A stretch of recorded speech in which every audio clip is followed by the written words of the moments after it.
search for fame, this search for being different. Passion that she had was to try and become a famous killer. Jason Barnum. Jason Barnum became known as Eyeball, and it's not hard to see why. Barnum's right eye is tattooed black, and he has an eyeball tattooed on his forehead. A serial burglar, Barnum was found hiding in a hotel in 2012 and opened fire on 2 police officers, wounding 1. He was subsequently arrested and sentenced to 22 years in prison in 2015. His charges included attempted murder, as well as car theft and burglary. He claimed to have been doing so to fund his addiction to illicit substances. If nothing else, the eyeball definitely has a distinctive look. Joseph James DeAngelo. He was like a Hannibal Lecter, highly intelligent, highly sadistic, master manipulator. Most recognized as the Golden State Killer, Joseph James DeAngelo is the perpetrator of an alarming amount of crimes. In fact, Golden State was the 9th pseudonym awarded to him by the media. Between 1974 and 1986, DeAngelo murdered 13 people, assaulted over 50 women, and committed around 120 burglaries. And each new assault led to ever-increasing fear in thousands of family homes. After 1986, the case went cold, and remained so for some time, until genetic genealogy and incriminating DNA evidence led to DeAngelo's 2018 arrest at the age of 72. Police say the 72-year-old appeared surprised when they swarmed his home Tuesday evening. No incident, he didn't say it wasn't me or anything like that? No, really no conversation at all. He was eventually charged with 13 counts of first-degree murder and 13 counts of kidnapping, all to which he pled guilty. DeAngelo was a police officer for a brief period in the 1970s, which is all the more disturbing. He is currently serving life without parole. Surinder Kohli. Between 2005 and 2006, the city of Noida, India was subject to missing children cases which were greatly overlooked by local authorities, despite mounting pressure from parents. In 2006, Noida businessman Moninder Singh Pandher and his servant Surinder Kohli were arrested on charges of murdering a sex worker. Upon digging for those remains, investigators found numerous younger remains as well. Kohli confessed to multiple murders among other heinous actions. There were over 19 victims. Kohli was sentenced to death on 13 counts of murder, a sentence which is still pending. It was determined by courts that Pandher wasn't involved in the murders, but he did get 7 years in prison for soliciting sex workers. Joanna Dene.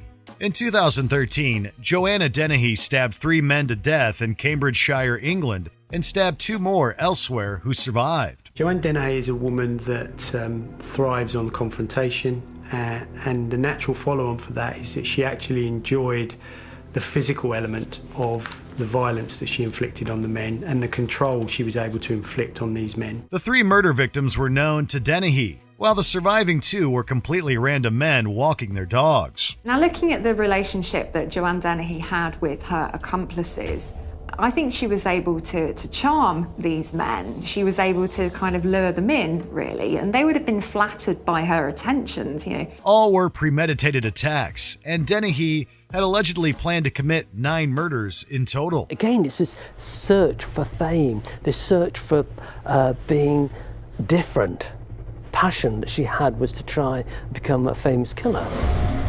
While in custody, authorities found an escape plan Dene had written down, which involved cutting the finger off a wounded or murdered guard to open biometric scans on doors. She also made death threats to other prisoners, causing transfers. She is dangerous and will be for a long period of time. Charles Cullen. Medical professional serial killers are often referred to as angels of death or mercy. It's an odd nickname, as they're far from angels. In 1986, Charles Cullen graduated from nursing school.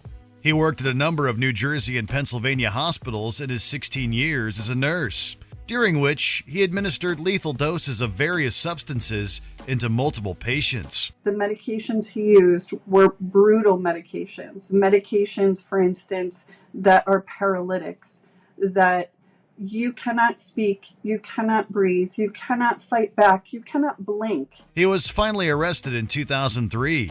and it was determined that he had officially killed 29 patients and possibly caused hundreds more deaths or complications. He was sentenced to 18 consecutive life sentences without parole.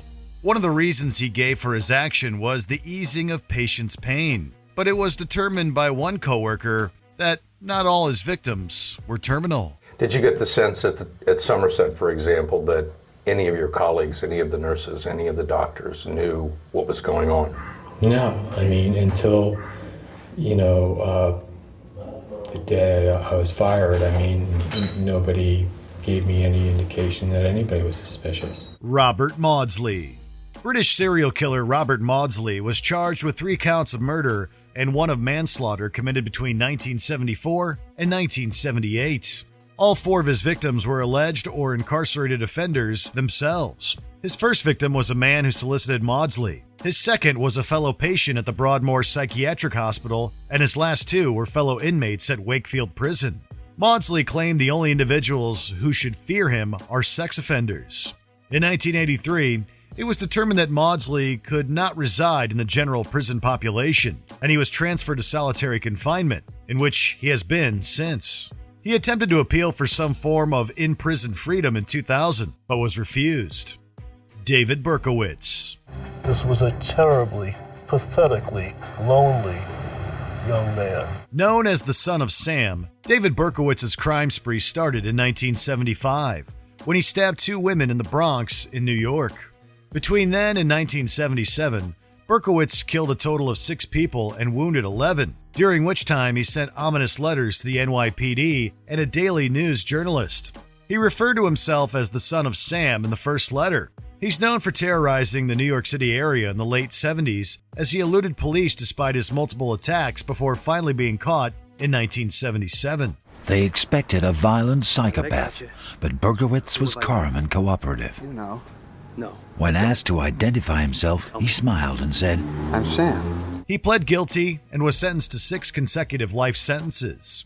While he's since become an evangelical Christian, it doesn't undo what he's done. So you were not happy when you were doing this? No.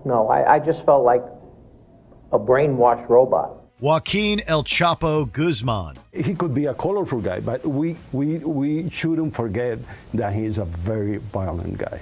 To see all this chaos and all this destruction and death and come from this one guy, you go, oh my God. Former drug lord and Sinaloa cartel leader Joaquín Guzmán had been involved in cartels since the 1970s. After multiple captures and escapes, he was extradited to the U.S. in 2017 to serve out his sentence, eventually arriving at a supermax prison in Colorado. Joaquín El Chapo Guzmán led the Sinaloa cartel from a small trafficking outfit to one of the most profitable crime syndicates in the world. He was extradited to the United States in 2017 and sentenced to life in prison plus 30 years. But the Sinaloa cartel still dominates the North American drug market. Known as El Chapo, Guzmán's rap sheet is too long to list here, but it mostly contains drug trafficking, violence, and the use of hitmen to carry out hundreds of nefarious acts, money laundering, collusion with corrupt government officials, and so on. He believed very strongly in a business model, and that business model included corrupting virtually every corner of the Mexican government. He escaped in 2001, leading to a 13-year manhunt, only to escape again in 2015 and be recaptured in 2016.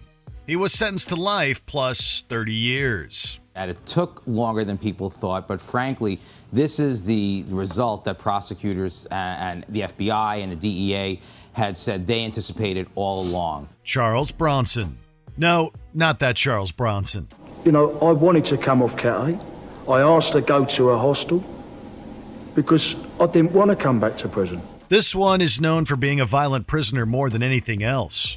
Michael Gordon Peterson was given the stage name of Charles Bronson after the American actor by a promoter during the criminal's short-lived bare-knuckle boxing career in 1987. Bronson had been getting into trouble since his adolescence, joining a group of robbers at 13 years old. He was arrested several times for anything from crashing a stolen truck to burglary to armed robbery. As of 1993, Bronson has remained in custody due to his crimes within the prison system. He was transferred a number of times for violence against fellow inmates and prison guards. I'm still do 95 press-ups in 30 seconds. So I'm still their governor, mate. Dennis Rader. Dennis Rader is perhaps better known as the BTK killer. In my mind, there was two people in that body. One of them was a husband and father, the Boy Scout leader. The other one was an absolute animal. In the 17-year period between 1974 and 1991, Rader killed 10 people, consisting of 4 members of a family and 6 women.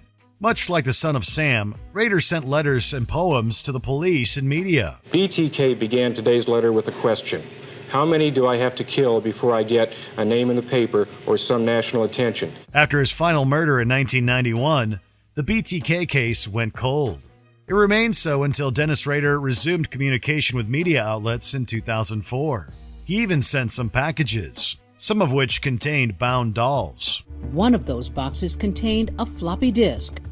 We got into the metadata and it showed that it had been typed on by a computer at a church in Park City.